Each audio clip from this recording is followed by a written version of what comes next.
Hi කොහොමද ඔයාලට? ඔයාලා හැමෝම හොඳින් ඇති කියලා මං හිතනවා.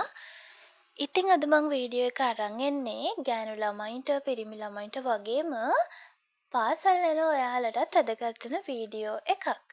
ඉතින් ඔයාගේ ඇස් දෙක වඩෙත් ගොඩාක් අඳුරුයිද?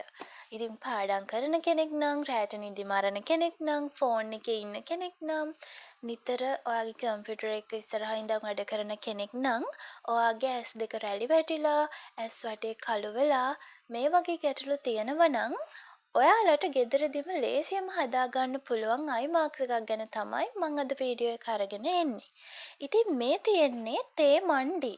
තේ මණ්ඩි කියලා කියන්නේ ඔයාගේ ගෙදර අපි තේ හදනකොට තේ හදලා ඉතුරු වෙන තේ මණ්ඩිය.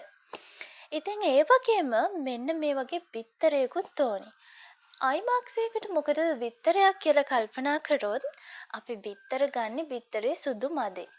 ඉතින් මේ බිත්තර සුදු මදවල ගුණ ඔයාලා දන්නවා. ඔයාලගේ ඇස් දෙක වට රැලි වැටිලා තියෙනවා නම් ඇස් දෙක වටා තියෙන හැම රැලි වැටිලා වයසක පෙනුමක් තියෙනවා නම් මේ ඇස් දෙක වටේ තියෙන රැලි ස්වභාවය නැති කරන්න පුළුවන් හොඳම දේ තමයි මේ බිත්තර සුදු මදේ. ඉතින් ඒක නිසා තමයි මම මේ අයි මාක්ස් එකට බිත්තර සුදු මදේ එකතු කරගන්නේ.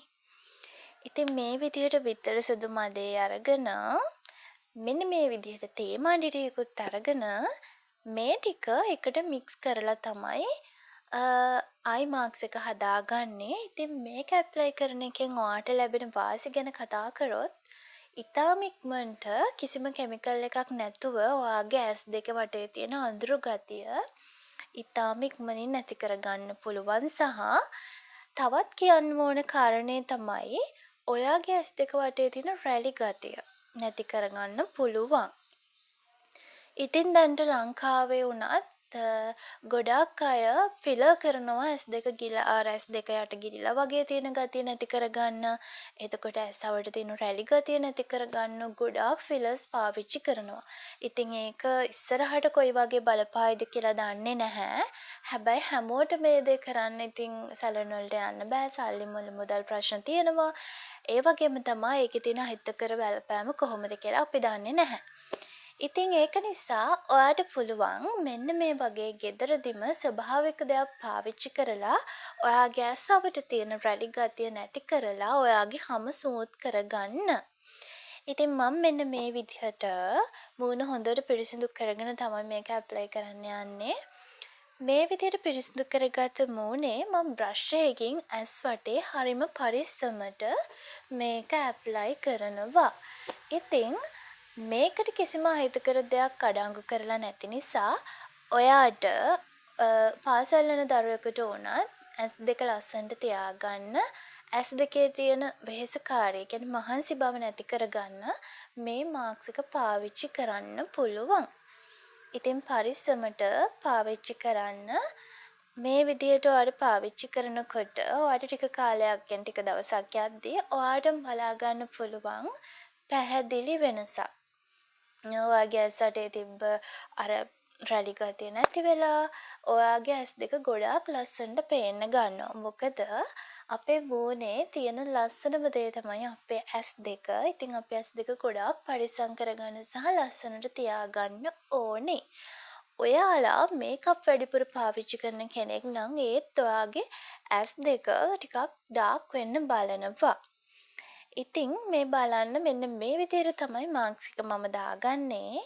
මේ විදිහට දාගෙන විනාඩි 20ක් විතර තියලා ඔයාට පුළුවන් සීතල වතුරෙන් මේ මාක්ස් එක සෝදලා දාන්න. මේ විදිහට විනාඩි 20ක් ඔයා තියාගෙන ඉන්නකොට ඔයාට හරිම සනීපයක් දැනෙයි. මොකද මේකේ තියෙන බිත්තර සුදු මදේ නිසා ඔයාට තෙතමනයක් සහ ඔයාගේ ඇස් දෙකට හරි කූල් එකක් දැනෙනවා. ඉතින් මෙන්න මේ විදිහට පුළුන් කෑල්ලක් තැම්බලා මම පීදාලා අයින් කරගත්තා. ඉතින් ඔයාට වතුරෙන් කියන්නේ සීතල වතුරෙන් සාමාන්‍ය වතුරෙන් සෝදලා දාන්න පුළුවන්. ඔයාගේ ඇස් අඩේ මේ ඇප්ලයි කරපු මාක්ස් එක. එතකොටම ඔයාට බලා ගන්න පුළුවන් ඇත්තටම වෙනසක් තියෙනවද නැද්ද කියලා. මම මෙන්න මේ වෙලාව අපි ගන්න කෝමාරිකා ජෙල්. මම නම් ගන්න මේ වෙලාව කඩේ තියෙන කෝමාරිකා ජෙල් එකක් නැචරල් නෙමෙයි. ඉතින් ඔයාලට පුළුවන් නැචරල් ජෙල් එකක් ඔයාගේ වත්තේ තියෙන කෝමාරිකා කෑල්ලක් අරන් පාවිච්චි කරන්නත්. මෙන්න මේ විදිහට මේ ට්‍රීට්මන්ට් එක ඉවර වෙලා ඔයාට පුළුවන් ඔයාගේ ඇස් දෙක වටේ මේ විදිහට කෝමාරිකා ජෙල් චුට්ටක් ආලේප කරන්න. ඊට පස්සේ ආලේප කරලා උඩු අතට මසාජ් කරන්න ඕනේ. පල්ලෙහාට නෙවෙයි උඩු අතට තමයි මසාජ් කරන්නේ. පරිස්සමට මේ මසාජ් කරන්න මෙන්න මේ විදිහට උඩු අතට. එතකොට ඔයාට බලා ගන්න පුළුවන් ඔයාගේ ඇස් දෙක වෙනසත් එක්කම ඔයාට දැනෙයි කූල් එකක් සහ ඔයාගේ අර ඇස් දෙකේ තියෙන අර වෙහෙසකාරී බව නැති වෙලා ලස්සනට ඔයාගේ ඇස් දෙක පැහැදිලිව තියෙනවා. ඉතින් මම ආදරෙන් මතක් කරනවා මගේ channel එකට ආලොත් කෙනෙක් නම් මාව subscribe කරන් යන්න. පරණ කෙනෙක් නම් මේ මන් දාන වීඩියෝ වල හොඳ නරක කමෙන්ට් කරගෙන යන්න. ඉතින් අදට ගිහින් එන්නම් ආයෙත් අලුත් වීඩියෝ එකකින් හම්බ වෙමු. bye.